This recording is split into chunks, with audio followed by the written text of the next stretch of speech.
माइकिल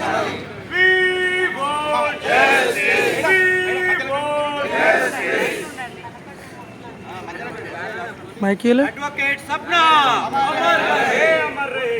advocate सपना अमर रहे, अमर रहे। एडवोकेट सपना अमर रहे, अमर रहे। सपना आशयाలను सपना आशयाలను రక్షణగా వ్యవహరించిన పోలీసులపై క్రిమినల్ కేసులపై నిర్లక్ష్యం వహించిన పోలీసులపై క్రిమినల్ కేసులను వెంటనే అమలు చేయాలి, అమలు చేయాలి.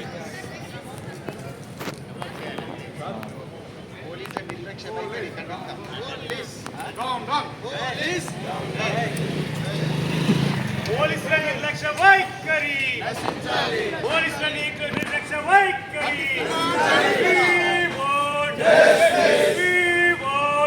అమర్ రహే స్వప్న అడ్వకేట్, న్యాయవాదులపై జరుగుతున్న దాడులను అమలు చేయాలి. న్యాయవాదుల రక్షణ చట్టాన్ని వెంటనే అమలు చేయాలి. న్యాయవాదుల రక్షణ చట్టాన్ని వెంటనే శిక్షించాలి, శిక్షించాలి. అమ్మా లేడీ అడ్వకేట్ పెట్టుకోండి అమ్మా, సైడ్ పోకండి.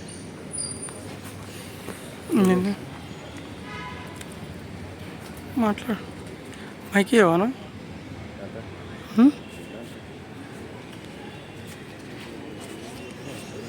ఎలా వస్తుంది అది కొంచెం జూమ్ కాకుండా అది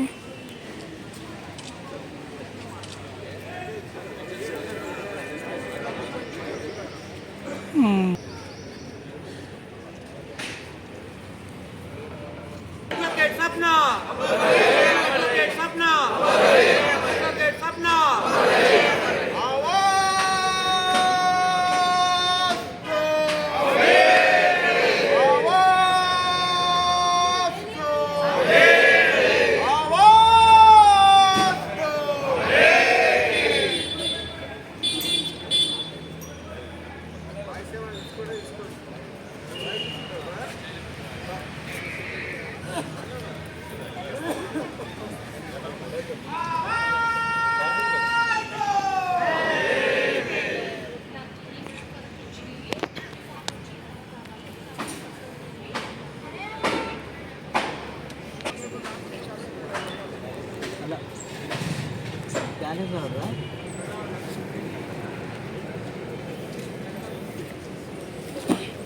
bar association Rangareddy district court LB Nagar నిన్న కేతిరెడ్డిపల్లిలో చేవెళ్ళ బార్ అసోసియేషన్కు సంబంధించిన లేడీ అడ్వకేట్ స్వప్నని వాళ్ళ సొంత అన్ననే హత్య చేయడం జరిగింది. ఇది ఒక చాలా బాధాకరమైన విషయము. ప్రతాప్ రెడ్డి గారు మరి నేను వెంటనే అక్కడ ఉన్న డీసీపీ గారు, ఫ్యూచర్ సిటీ డీసీపీ గారిని కలవడం జరిగింది. అదేవిధంగా ఆ డీసీపీ గారికి మేము విన్నపించడం జరిగింది. ఏంటిదని అంటే ఈ ముద్దాయి ఎవరైతే ఉన్నారో వెంటనే దాన్ని అరెస్ట్ చేసి మరి ఒక ఫాస్ట్ ట్రాక్ కోర్ట్ అనేది ఎస్టాబ్లిష్ చేయమని చెప్పేసి మీ తరఫున ఒకటి ఇమ్మీడియట్గా ఒక రిక్విజిషన్ పెట్టాలి.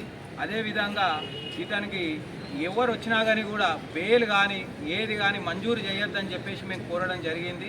ఆ తర్వాత మేము ఆ Chevella bar association president, secretary గారు, అదేవిధంగా మా ఫెడరేషన్ ఆఫ్ బార్ అసోసియేషన్ సంబంధించిన ప్రెసిడెంట్, జనరల్ సెక్రటరీ గారు కూడా అక్కడికి చేరడం జరిగింది. మేమందరం కూడా దీన్ని ముక్కుముడిగా దీన్ని మేము ఖండించి ఆ ముద్దాయి ఎవరైతే ఉన్నారో అతనికి కఠినంగా శిక్ష పడేటట్టు వెంటనే దీని మీద విచారణ జరిగి వెంటనే దీని మీద ఛార్జ్ షీట్ కూడా ఫైల్ చేయాలని చెప్పి ఆ డీసీపీ గారిని కోరడం జరిగింది. అయితే ఇక్కడ ఒక ముఖ్యమైన విషయం మాకు తెలిసింది ఏంటిదని అంటే ఈ అమ్మాయి ఎవరైతే స్వప్న ఎవరైతే ఈ హత్యకు గురిపడిందో ఆమె ఇంత ముందట కూడా ఆమెకు ప్రాణానికి హాని ఉందని చెప్పేసి అక్కడ కంప్లైంట్ ఇవ్వడం జరిగింది. వెళ్ళి నాకు నా అన్నతోనే ఒకటి ఈ రకంగా థ్రెట్ ఉంది అని చెప్పేసి 3 సార్లు, ఒక్కసారి కూడా కాదు, ఆమె 3 సార్లు కూడా పోలీస్ స్టేషన్కి వెళ్ళి కంప్లైంట్ ఇవ్వడం జరిగింది. కానీ ఇది పోలీసుల నిర్లక్ష్యం వల్ల, వాళ్ళు యాక్షన్ తీసుకోలేకపోవడం వల్ల ఆ అమ్మాయి నిన్న 4/2/2024 నాడు పొద్దున ఆమె పొలం దగ్గర ఉన్నప్పుడు ఆమె హత్యకు గురి చేయడం జరిగింది. ఈ ఒక యంగ్ అడ్వకేట్ అంటే ఒక న్యాయవాది చదువుకొని ఒక సొసైటీకి మనము మేలు చేద్దామని చెప్పి ఈ ప్రొఫెషన్లోకి వచ్చిన ఒక న్యాయవాదిని కోల్పోవడం నిజంగా కూడా మాకు ఎంతో బాధాకరము. మా బార్ అసోసియేషన్ రంగారెడ్డి తరఫున నేను జనరల్ సెక్రటరీగా, మా ఎగ్జిక్యూటివ్ బాడీ తరఫున ఆమె ఆత్మకు శాంతి కలగాలని కోరుకుంటూ మరి ఇంతకుముందే మేము ఇక్కడ ఒక రెజల్యూషన్ కూడా పాస్ చేయడం జరిగింది మా మెంబర్స్తోని. ఇక మీదట మనందరికీ తెలిసిన విషయమే, ఇంత ముందు కూడా న్యాయవాదుల మీద దాడులు జరిగాయి.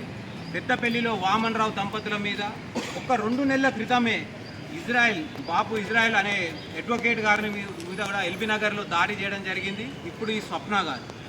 ఇక మీదట మేము ప్రతిసారి కూడా ఈ అడ్వకేట్స్ ప్రొటెక్షన్ యాక్ట్ అనేది మేము కోరుకుంటున్నాము. కానీ ఏ ప్రభుత్వం వచ్చినా కానీ కూడా ఈ ప్రొటెక్షన్ యాక్ట్ మీద స్పందన అనేది లేదు.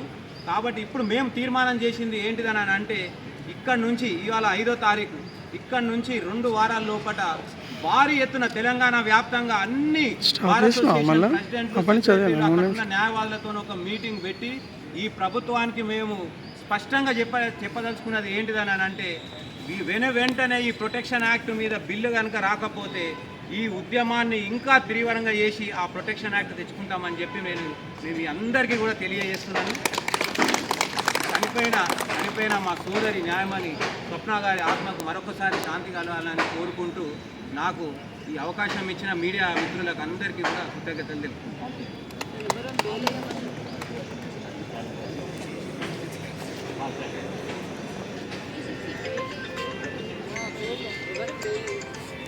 నిన్న జరిగిన సోదరి స్వప్న యువ న్యాయవాది విషయంలో మా బార్ కౌన్సిల్ కూడా చాలా బాధాకరంగా ఉన్నాము, తీవ్రంగా ఖండిస్తున్నాము. ఈ స్వప్న విషయంలో కూడా ఎవరైతే దోషులు ఉన్నారో ఆ దోషులను వెంటనే రిమాండ్ చేస్తూ అండర్ ట్రయల్గా ఈ యొక్క కేసును కంప్లీట్ చేయాల్సిందిగా మేము ఒక బార్ కౌన్సిల్ మెంబర్ గతంలో సమావేశాలైనా పెట్టి డ్రాఫ్ట్ బిల్లును మీరు ఆమోదించాల్సిందిగా ఈ వేదిక ద్వారా మీ అందరినీ కూడా ప్రభుత్వాన్ని మరియు ప్రతిపక్ష పార్టీని అందరినీ కూడా మేము డిమాండ్ చేస్తున్నాం. న్యాయవాదులుగా మీరందరూ కూడా గుర్తించి వెంటనే అడ్వకేట్ ప్రొటెక్షన్ యాక్ట్ను మీరు వెంటనే చేయాల్సిందిగా మేము డిమాండ్ చేస్తున్నాం.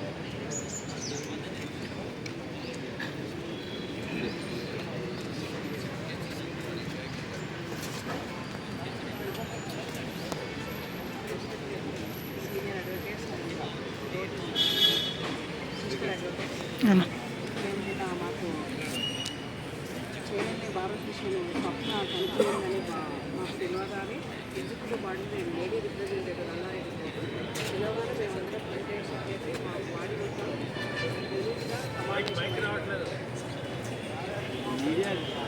డైరెక్ట్ అక్కడ వస్తుంది సమావేశం అయ్యాము. ముఖ్యమడిగా ఈరోజు బైకాట్ చేయడానికి మేమందరం తీర్మానం చేసుకొని నిన్న మధ్యాహ్నమే అన్ని కోర్టులకు రిప్రజెంటేషన్ ఇచ్చాము.